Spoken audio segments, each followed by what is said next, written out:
Hello everyone and welcome back to another Marvel Champions video.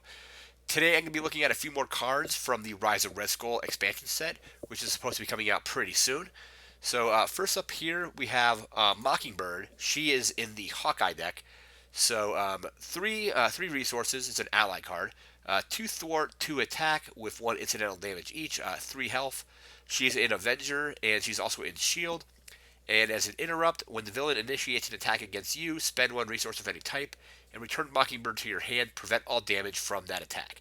That is a pretty awesome ability. So you can get her out, do some attacking, do some thwarting, and then when the villain attacks, you can pay a resource, bounce her back to your hand, and then prevent that damage. I imagine that also prevents damage on things like Rhino's Charge, where he gets additional damage as well. So if it's a really big damage attack, you can just spend that resource and return Mockingbird to your hand. And then also, I imagine once the card comes back to your hand, any damage on the card goes away as well. So if you had her at, like, let's say you used her twice, so she's taken 2 damage, the villain goes to attack, you then spend the resource, bounce her back to your hand, and then prevents that damage, and then also removes any damage that was on her as well. So that's a really cool card. So that is Mockingbird. We're going to move it to our next card. So next up, we have Jessica Drew's apartment from the Spider-Woman deck. One cost support. It's a location. It's an alter ego action.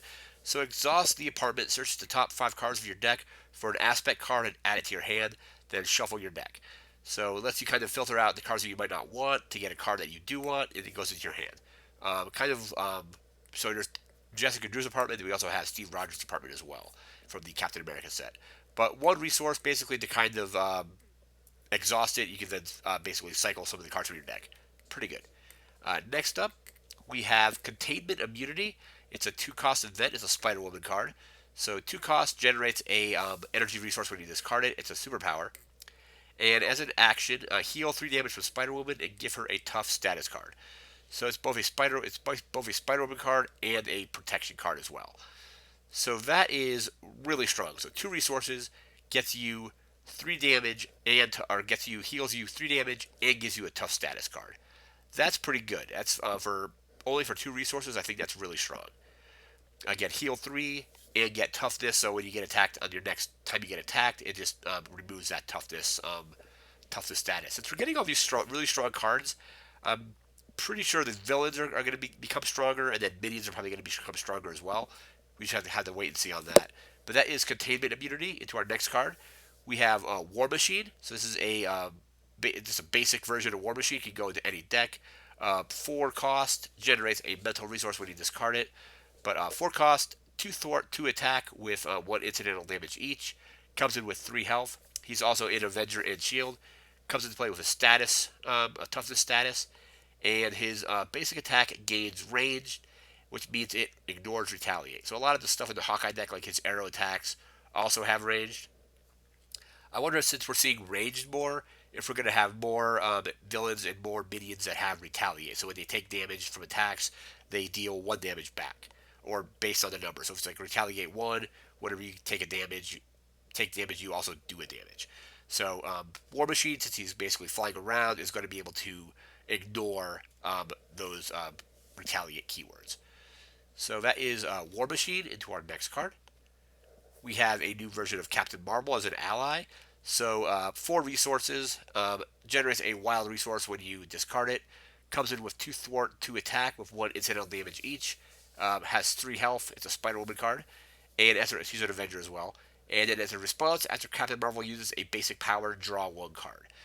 So that's really strong. So Captain Marvel is going to be able to come in with 3 health. Potentially, if she doesn't take damage from other sources, aside from her indirect or incidental damage, be able to either thwart 3 times or attack 3 times, or a mix of the two.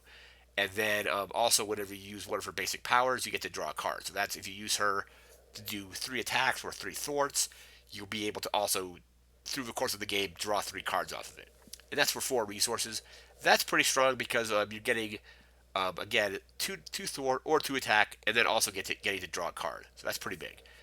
So that's Captain Marvel. Into our next card, we have, and finally in today's video, we have Spider-Girl. So 2 cost ally, comes in or generates a energy resource when you discard it. She's an Avenger. Comes in with 2 health, 1 thwart, 2 attack with 1 incidental damage each. And as a response, after you place Spider Girl from your hand, stun and confuse a minion. So that can be pretty good, especially if there's like a really strong minion out. You can come in, um, play her for 2, stun and confuse one of the minions, and then also be able to attack or thwart for either 1 or 2. And it comes in with 2 health, so basically you get either 4 damage with her if you use her attack twice, or you can get 2 thwart, or you can mix that up a little bit. But also coming in and stunning and confusing a minion is pretty good. So those are the new cards from the Rise of Red Skull set. That's going to do it for today's video. Remember to like, comment, share, subscribe, and we'll see you next time. Thanks again for watching, and take care.